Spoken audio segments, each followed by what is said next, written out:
Have fun. Okay.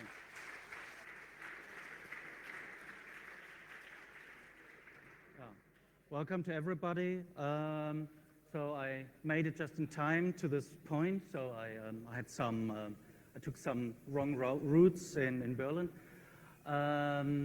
So I want to give you an introduction to multicast security.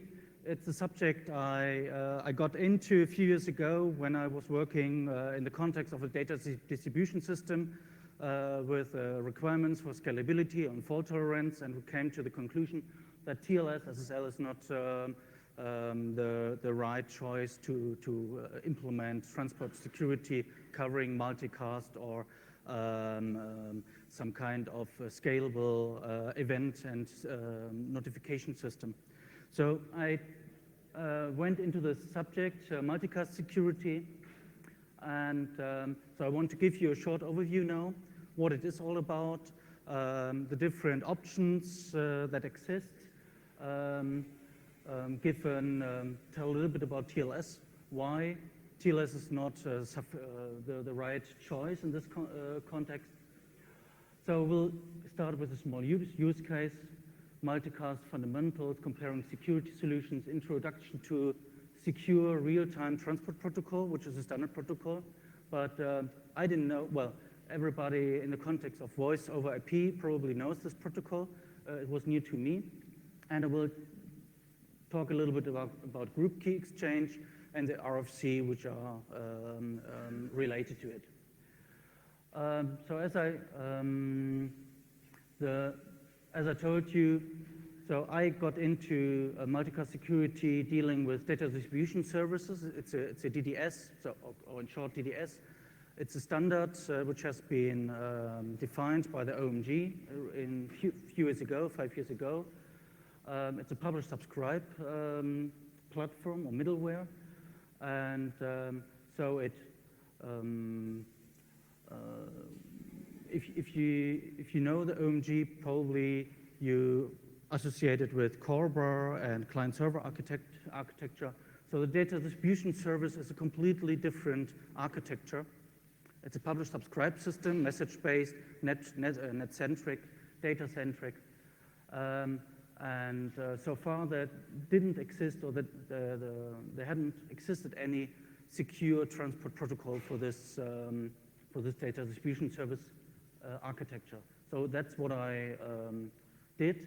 But of course, multicast communication can be used for various use cases. Multimedia conferencing, replicated databases, distributed simulation, active batches that broadcast the location in the network, control measurement systems, and regular event systems. What is multicast security all about? Multicast security is a one-to-many communication. You send one message out as a multicast message regarding a specific IP address and a port, and all these receivers are listening to this multicast address and this specific port, and they will receive the message at the same time. It's in contrast, if you use client-server architecture using point-to-point communication, you would end up with the source sending a message to this receiver, afterwards sending to this one, to this one, to this one, and this wouldn't scale. So you would have a delay. The last one would receive the message n times the delay it takes to put a message to the network. So that's why scalable event messaging systems or notification systems end up with the multicast concept, and the burden to distribute all the knowledge is handed over to the IP-based, to the underlying network. In this case, IP-based, using IP multicast functionalities. So the DDS, data distribution service I worked for, or I looked into the subject, has been specified in 2004. It's a data-centric publish-subscribe system dealing with more than 1,000 nodes in the context of avionics, vessels, stock exchange systems, all different kinds. automotive, it's getting to be popular, finance and public transport.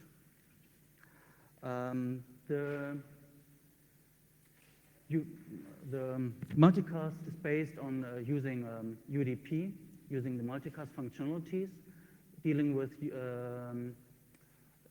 IP version 4. The multicast address is in a range of 224 to 239, and for example, this is a valid multicast address. So what you need is on the network layer, the group management protocol being activated in your network, and dealing with IP version 6, multicast addresses, IP multicast addresses have a suffix FF00. For example, FF15 is a valid multicast address. In this case, dealing with IP version 6, you've got to deal with multicast listener discovery protocol being activated in your underlying IP network. Otherwise, if you don't have these protocols or management protocols activated, your multicast addresses will not be routed to the specific recipients listening on specific multicast messages.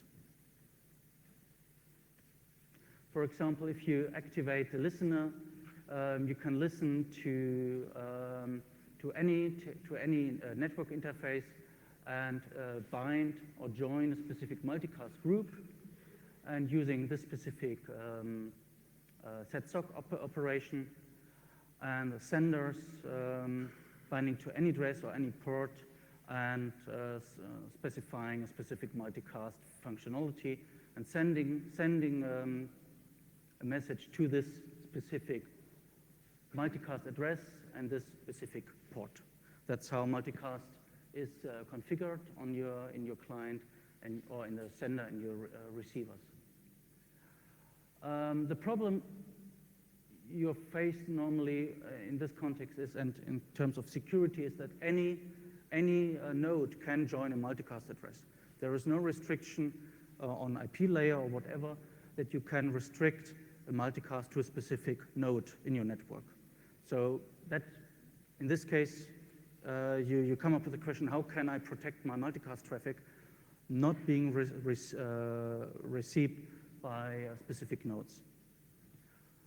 Another issue is any node can send multicast addresses. And in this case, dealing with one-to-many communication, you've got the problem that even if you've got encryption of the traffic, the sender knows the shared secret, but also the recipients must know the shared secret.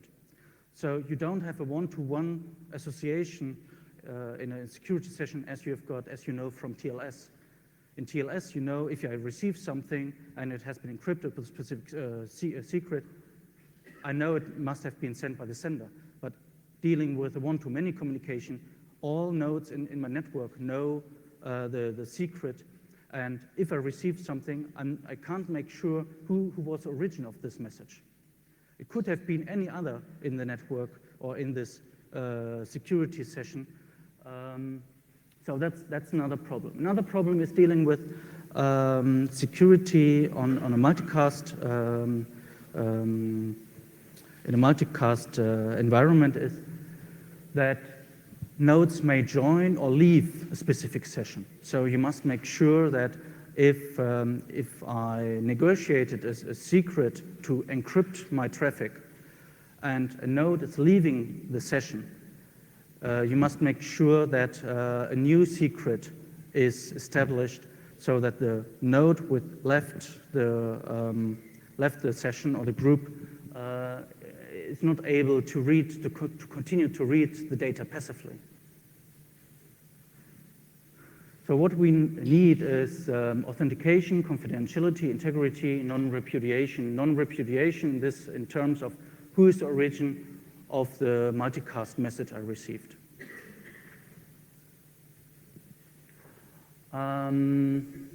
So there are different features or technologies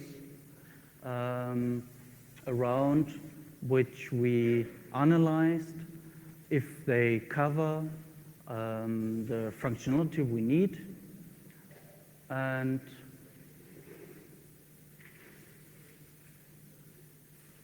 I'm wondering if this is the right.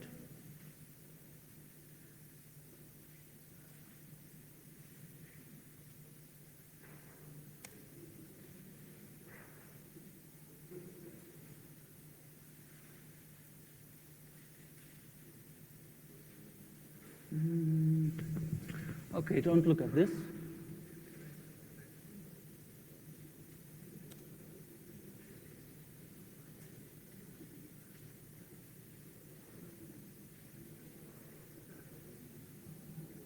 Oh, it is.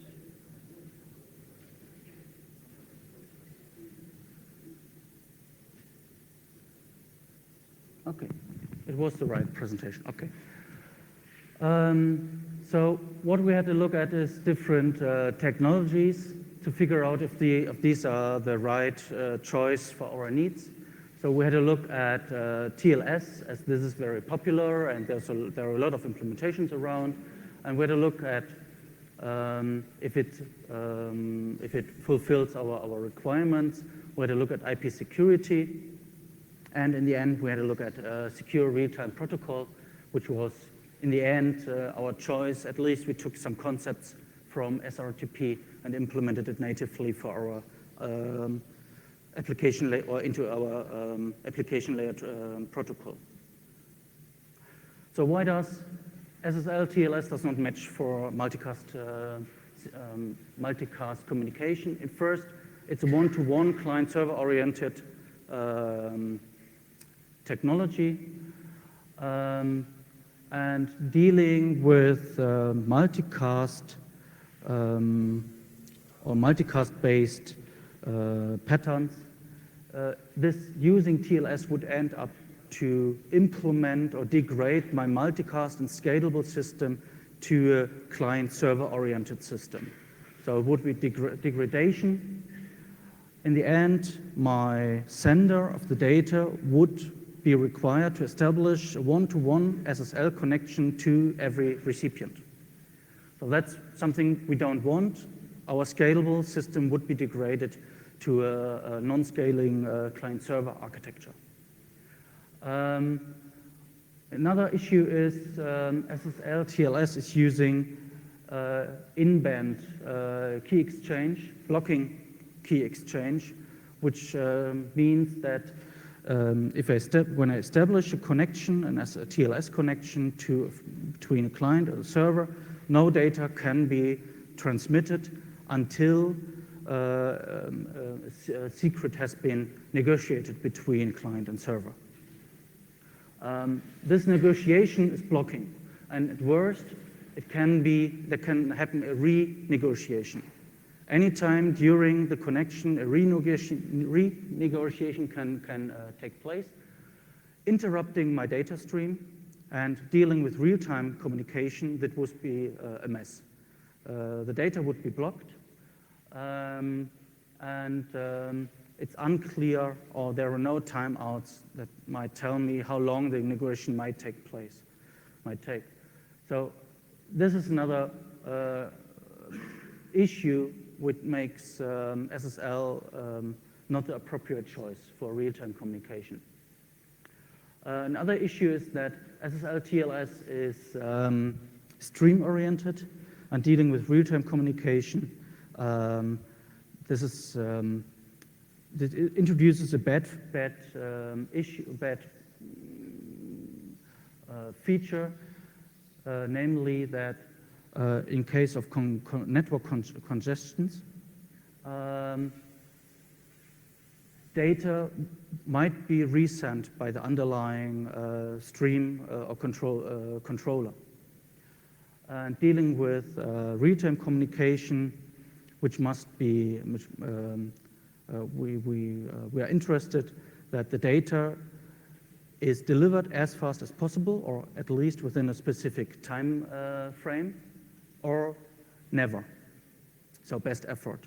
And dealing with TCP or TLS, we've got the bad,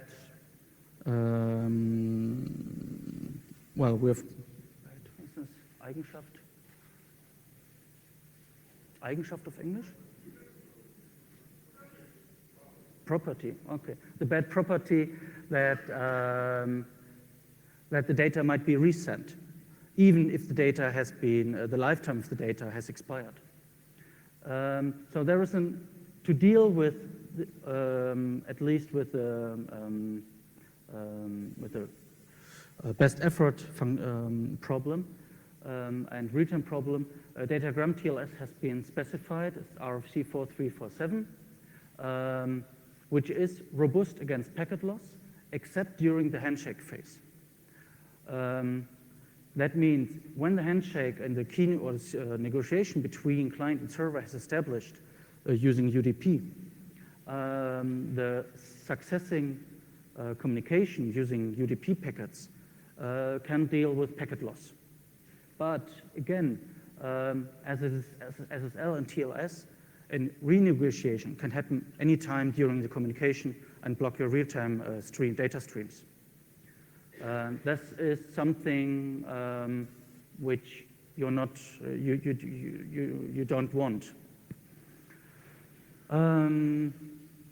So, and still, even dealing with datagram TLS, DTLS, we still have a one-to-one communication between sender and receiver of data.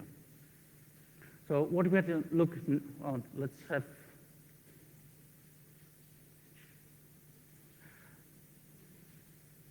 okay. So this is the schema of the TLS handshake. And so it starts with the client hello and with a server, server hello, server done, client exchange. You probably know. You can look at this during in a Wireshark with Wireshark, and well, it just gives you an impression how a handshake looks like. And the problem is that the whole protocol assumes that there is a client and a server. There's always a one-to-one association in between. You can deal with sessions and session keys, session IDs, and re-establish a session, the client sending a session ID, and if the server stored the data, it's re-established. But again, even dealing with sessions and session re-establishment, you've got a one-to-one relationship. So what we are looking for is a one-to-N communication pattern, UDP multicast. We want scalability, non-blocking key exchange, either out of band or using a separate signaling channel. It must be robust against packet loss. We are interested in authentication, confidentiality, integrity, and non-repudiation. That should be added here. And optional, robust against replay attacks. So having a look at IPsec, you end up with you realize that IPsec has been specified with a one-to-one relationship in mind. Although there are some concepts like you can use tunneling to establish tunnels and encapsulating your multicast packets into IP packets and tunneling these to every recipient. But again, you have to deal with separate tunnels, and maybe every tunnel is using a separate encryption, and again, you have got to deal with one-to-many connections, and again, this doesn't scale very well. As in the end, we are dealing with a one-to-one communication at least, and we have got, for real multicast communication in a broader network, we have to establish a full mesh between all nodes related in the communication. So in the end, we came up, we had a look at secure RTP as an alternative. So SRTP is secure transport functionality for the real-time transport protocol and the real-time control protocol. It supports unicast, multicast, it's packet-oriented, It protects traffic not only on a host-to-host relationship, but also on application user or port-specific layer, so it's very fine-grained. It's session-oriented. One aspect is you have got to deal with it assumes, the SRTP protocol assumes out-of-band key exchange and key negotiation. It moves this burden to the application or the use case specific, to a use case specific solution. We'll talk about this a little bit later. It's about multimedia, internet key exchange protocol, which is related to this. But in fact, the key exchange is not related to the security transport protocol. The key exchange is extracted and must be handled somewhere else. Secure real-time protocols providing authenticity, confidentiality, and integrity. And optionally, it supports replay attacks. And what I think is very important, it can be configured on the application layer, whereas IP security, at least my knowledge, is something you configure at administration layer, or the administrators configure IPsec in the network. So in this case, with SRTP, you've got a solution which can be integrated into your application, no matter. Please be quiet. Thank you very much. No matter what underlying network you're dealing with. If there are any questions, feel free to interrupt me and ask. That's fine. Any questions so far? Anybody? Does anybody have experience with multicast security and SRTP and? Okay, thank you. So RTP has been designed primarily for multimedia communication and stream-oriented communication. In this case, we're talking about a sender and a receiver of data. A sender emitting a data stream, a multimedia stream, to a broad number of, a huge amount of recipients. Something like e-learning system, which could be used, or a conferencing system. One source emitting the data and others receiving the data. It can be used also for database systems or storaging, interactive distributed simulation, and control measurement. That's something I mentioned before. So RTP has been defined by RFC 3550 in 2003, so many years ago. And it can be used, it's generic. It's suitable for audio, video, and simulation data. It can deal with multicast traffic, unicast network. And it's over unreliable transport. That means packet loss and reordering. So that's something I didn't mention before. So the security concept has to deal with reordering as well. The RTP protocol is augmented by a control protocol, which is used to deliver acknowledge messages from the receivers to the sender, so the sender can adapt the encodings and maybe use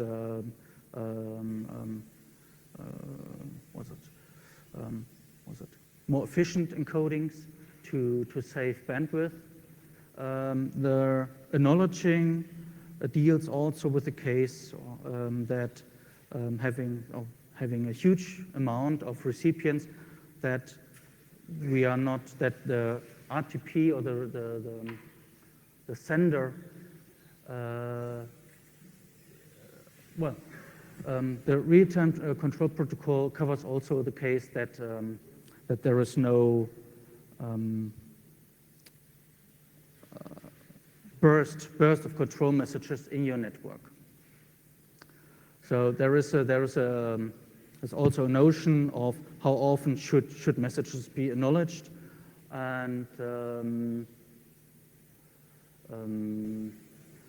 the standard RTP standard defines a calculation so every recipient is able to tell how often he should acknowledge messages.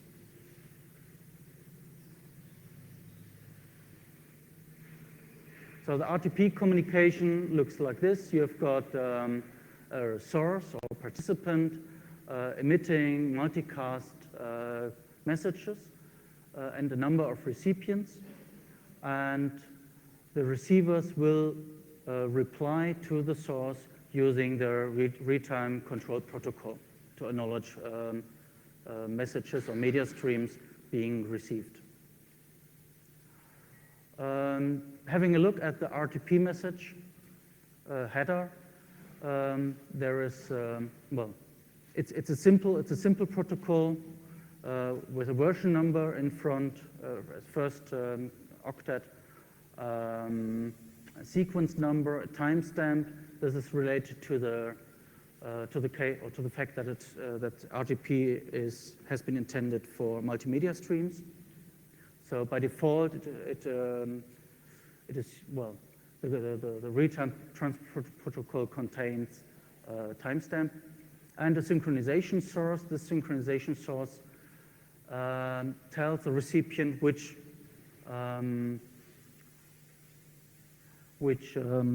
multimedia stream the message is related to. So a single sender can emit multiple streams, every stream with a different synchronization source identifier, and the receivers can tell which stream the data or the packet belongs to. The payload is very simple. You just attach it to the header, and you add some Rtp padding at the end. The padding can be important in case dealing with block-oriented encryptions. So when we talk about secure real-time protocol, this has been specified by the RFC 3711 in 2004. It assumes symmetric ciphers to encrypt the traffic. It's using stream ciphers.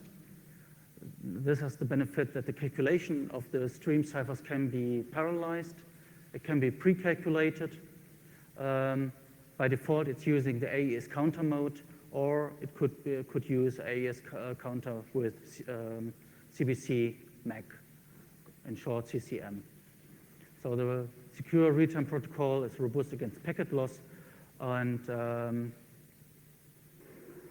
it doesn't, and you don't have the problem dealing with in-band exchange of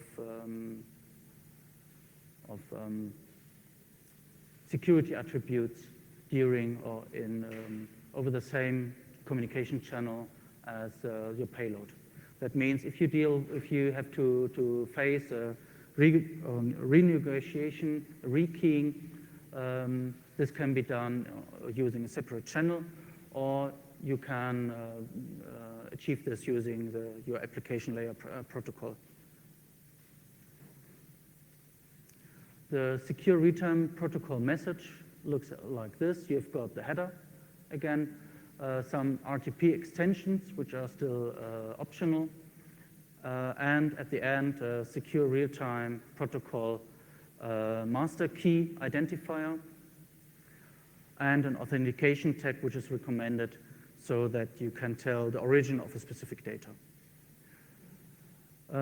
As you can see, the encrypted portion is just the payload, and the counter mode is using the sequence number, timestamp, and synchronization source as to incorporate it into a counter. And based on this counter, the AES counter mode is calculating a stream cipher, and the stream cipher is used to encrypt the payload. In this case, using the counter mode, in fact, Rtp padding is not required, as stream ciphers do not require padding of the payload being encrypted. at least not the AES counter mode. Are there any questions regarding?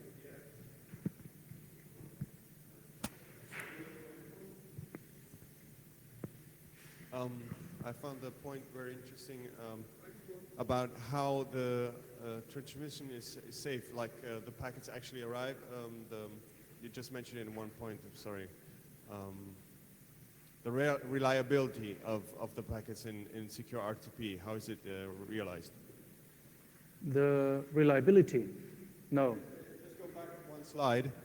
It's robust against packet loss. How does that work?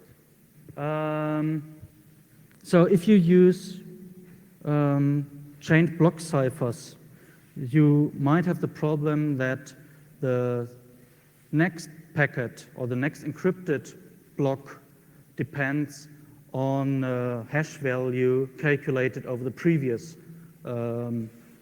encrypted block. So if you lose one of those packets, you are not able to continue or to decrypt, or the recipient is not able to decrypt the stream. In this case, with the counter mode, you don't, there is no, dealing with the counter mode, you start your encryption using a counter. And what AES is doing is you take a 16-octet block, which represents value of your counter, well, which is the current counter value, and AES encrypts this piece. And now you end up with a more or less random sequence of 1 and zeros. And this 1 of zeros is used to XOR your payload. To XOR the payload. And so this way you can encrypt 16 octets of your payload. Now you increment your counter to the next plus 1. You have got a new counter, and again, you use AES in electronic, what is it, table? What was the name? Codebook, electronic codebook. So very simple AES mode. And again, you use AES to encrypt this counter. Again, you end up with a new sequence, more random number, which you XOR with the next block of your payload. So what you do is you count up blocks or your number, and you use this counter to create a random stream of 1 and zeros, which is used to XOR your payload, to encrypt your payload. And the receiver is doing the same. The receiver just needs the counters and must count the same way as the sender. So what we do here is we create, or every message I receive contains the counter, the sequence number, timestamp, and an identifier of the stream. And I can use these values to re-establish the counter the sender has used. So I re-establish the counter at least, and I get the starting counter on my payload, and then I just count up until I reach the end of my payload. All right. So the packets are numbered, and that's how we reconstruct the stream. Yes. And if there's a packet loss, then we just get an error. Is that it, or is there a recovery for lost packets? No, a recovery of lost packets would be handled on your application layer. So it's not dealt on your it's not handled on your transport layer. It's not handled by a security protocol or transport. It must be handled on the application layer. is it actually necessary in practice, or do you usually not have packet loss and so it just works? It depends. Talking about the data distribution service, so it's more like a notification system, notification service. You have got to deal with best effort data and reliable data. And in the context of DDS, these are quality of service parameters. And for every kind of data or notification type, you can configure this. And dealing with best effort data types, it's not necessary to deal with lost packets. And I wanted to know, in a pragmatic, realistic situation, everyday situation, is it likely to lose packets, or can you just go very far with best effort? Depends on your network and on the load on your network. If there is no congestion and no packets are thrown away, or if you, well, it's a loss will happen rarely, but dealing with burst on your network, it might happen that reliable data is not, well, is facing a packet loss. Maybe you're dealing with fragmented data, and you want to make sure that you're requesting the lost fragment. In this case, your application layer protocol must deal or must keep track which packets are lost, which have not been delivered within time, and so on. So at least this is how it is handled in the DDS environment or framework. In fact, a huge number of systems work very fine with best effort communication. Just imagine having, well, maybe a temperature sensor, and in your production environment, and you're not interested in the value 2 seconds ago. You always want the temperature which has been measured 5 milliseconds ago. So in this case, you wouldn't bother about lost packets. But if you deal with logging messages or auditing messages, you might be interested in reliable transport. In this case, you have to deal with packet loss.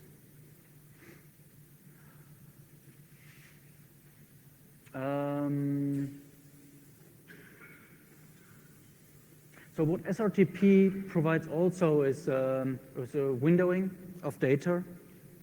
In this, well, maybe it's too fast.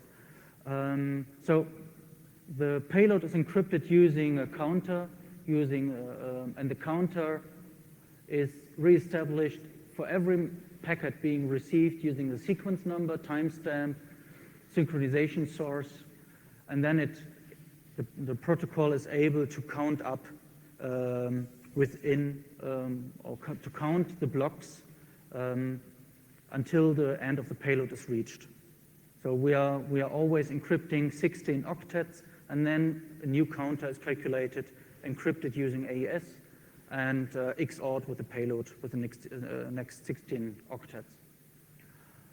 Authentication is a matter of the payload and the header. So the attached authentication tag is calculated using the blue section and the yellow section. So we can make sure that no one tampers sequence number, timestamps, or synchronization sources. In this case, the authentication can be done using a symmetric key, which has been negotiated between the participants, or it could be done using asymmetric ciphers, RSA, and so on. But in this case, the performance would suffer a lot. So dealing with 2048 RSI signing, you might end up with 1,000 messages or less per second. maybe 600, depending on your hardware.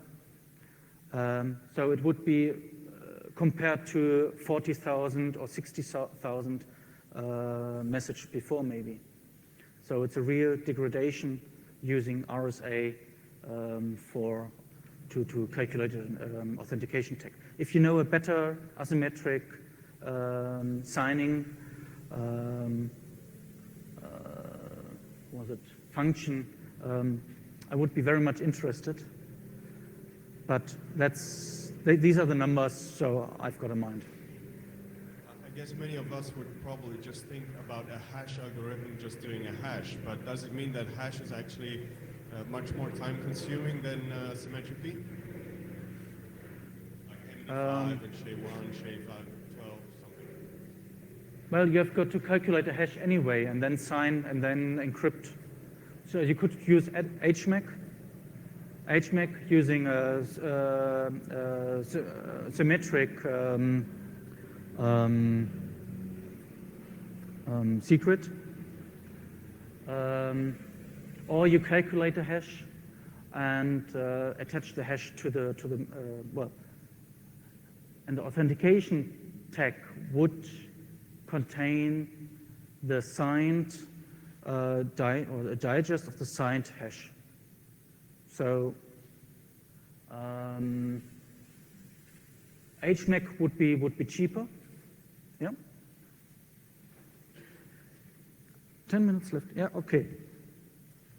So there are different solutions to sign your messages and to make sure that the message to ensure the origin of the message. One problem I've got to point you is the sequence number. The sequence number, so the timestamp should be real time, so it should be your clock on your machine. And in fact, I don't know what's the resolution right now, but for every timestamp, the sequence number will be increased. So just imagine that you send thousands of messages per second. It might happen that your sequence number you might get an overrun and start from 0 again. So the sequence number is way too short, and based on the fact that secure RTP is using the sequence number to calculate the counter, this is a real problem. So if you get out of sync of your data stream, of your multimedia stream, you might not be able to resync again with your multimedia stream, because you cannot tell if the sequence number had an overrun and a rollover, and how many rollovers happened during the time. So to deal with this, the RTP extension has an optional flag or optional parameter to communicate the rollovers of the sequence number which happened in the past. And this is a rollover counter, ROC. So what I recommend is that you use a rollover counter together with the SRTP protocol. Otherwise, you might get out of sync in your communication and might not be able to resync your encrypted stream later. So SRTP provides windowing, but the windowing requires that the receivers acknowledge messages. So the sender knows which messages have been received, and a window can be adapted. It realizes confidentiality using AES, authentication, integrity using HMAC SHA-1. So the SRTP protocol provides a context, or a cryptographic context between sender and receiver. It has the notion of master keys, which is delivered in this attribute. And the master key is used to derive a number of session keys, the encryption keys and the authentication keys. the authentication keys which are used to create the authentication tag. So what I already said, shortcomings is rollover counter. You must make sure that the rollover counter is, or your SRTP implementation you're using is able or implements this feature to handle rollover counter. At least 1 year ago, when I had a look at libsrtp, libsrtp did not implement this functionality or feature. And another shortcoming is that there is little documentation about key exchange or appropriate key exchanges for a group or multicast communication. So there are different possible solutions you could use. SetRTP, which is in-band and using an anonymous Diffie-Hellman authentication to exchange secrets. And one important is multimedia internet key exchange, which implements various modes. For example, RSA or reverse RSA mode, which works more a bit like this. The receiver sends over a public key, and the source replies with a secret, which is being used, or with a master key. And the master key will be encrypted using the public key, and the receiver will be able to participate in the session and the communication, multicast communication. That's very simple, and you don't need any centralized key server. That's one benefit. Of course, you could also use some kind of centralized key server, and all the participants access this key server to request the appropriate secrets for a communication, multicast communication session. The group key exchange on multimedia internet key protocol also provides many-to-many, or a solution for many-to-many key exchange, and a peer-to-peer one-to-many key exchange. So are there any further questions regarding multicast communication and multicast security? So if there are any, you can contact me using this email address, phone, and what I recommend is using this, this website, which collects or lists all the relevant RFCs in this context for multicast security. One question. This might be a question for a whole other topic, I'm not sure, but would RTP be the best way to do this sort of thing if IPv6 were implemented? To do what? With IPv6. RTP, IP6 or RTP? With IP version 6. IP version 6, it doesn't matter using IP version 6 or whatever. So in fact, multicast communication differs in IP version 6. So it's better integrated, it's better dealt with, but in fact, the RTP doesn't bother about IP version. Hi, just a general multicast question. I was wondering how widely is multicast actually deployed in the sort of consumer ADSL market and things? If you were launching a multicast service today, do you have a good chance that it would be widely supported? Or is it still very limited support amongst ISPs? Multicast? Yeah. There's one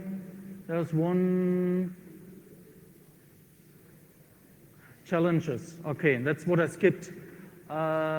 Works within LAN very well, but wide area networks across routers is still a problem. So, and you must own, if you want to establish multicast communication over wide area network, you must be administrator of the network and to allow this kind of communication. What you can do is you can establish an IP tunnel, a VPN between two locations, and tunnel multicast traffic through this tunnel. So you could connect 2 locations using this VPN IP tunnel. And is this situation going to improve, and will multicast be generally available with IPv6? I don't know. I don't think that I don't expect that multicast communication will be available over, will be supported by ISPs in future.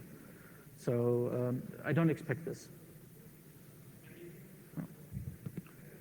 I have a question about the rollover counter. Yes. When it's present, is it included in the calculation of the key stream? It's the rollover counter. What was it? The rollover counter counts the numbers of. The rollover counter tells you how often the sequence number has been rolled over. That's all. So if the sequence number does roll over, yeah, you start generating the same key stream again with the new sequence number? No, that's what you want to avoid. How is that avoided? What else is included in the calculation? So normally the sender and receiver keep track of the rollover counter. They count it up, synchronized. But if you lose so that's possible as long as you have got a steady stream and you can tell the sequence number is increased one by one. But if you have got a network interruption and you reconnect again, you cannot tell how many rollovers happened in the meanwhile. And in this case, you need the protocol, either you establish a complete new connection and start the stream from the scratch, or SRTP provides a rollover counter as an attribute. And it would be very dangerous to establish a stream cipher again with using the same sequence number and maybe the same initialization vector again. So So how is that prevented? What else is included after the sequence number rolls over? What else is included in the calculation of the rollover counter gets into the counter. The rollover count. So this is, well, a 16-bit, and the rollover counter. Well, using the rollover counter, you can calculate how often. Well, you can calculate the offset and add the sequence number, the current sequence number, and that goes into the counter you use for the counter mode. Okay. If you want to prevent different unauthenticated users to share the key, how often is it in practice possible to do rekeying? Depends on your application. So if you've got a very unstable network, that would cause mess of rekeying and so on. If you've got stable groups, and that's feasible. If you've got an unstable or very dynamic group, that's something you should avoid, the rekeying. But what you could do is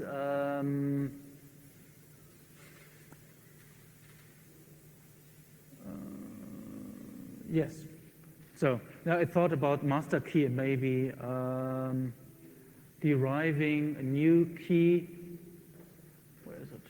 Here. Master key using a rate and the packet index. So the rate of messages being sent and the rate of messages being received could be used to derive an encryption key and an authentication key from the master key. So in this case, you would not need a rekeying, but in fact, that's easy to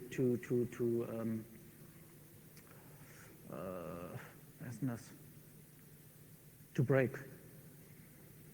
So you would have the same effect as rekeying if you derived a different session key every n packets, and have you any practical experience how often you can do that? No, I wouldn't do it for every 10 packets. So you might tell maybe a rekeying every 5 minutes or maybe every hour. So the rekeying might take place in a frequent way. So it depends on your application. Either you detect that someone left the group and you initialize a rekeying, or it's time-based rekeying every hour or what, or so. So that might be sufficient. Hi. Are there any differences or additional security concerns for between the different multicast modes, like PIM, sparse, smoke, dense, those? PIM? Does the security concerns change between different multicast modes? No. No. Okay. Thanks. No.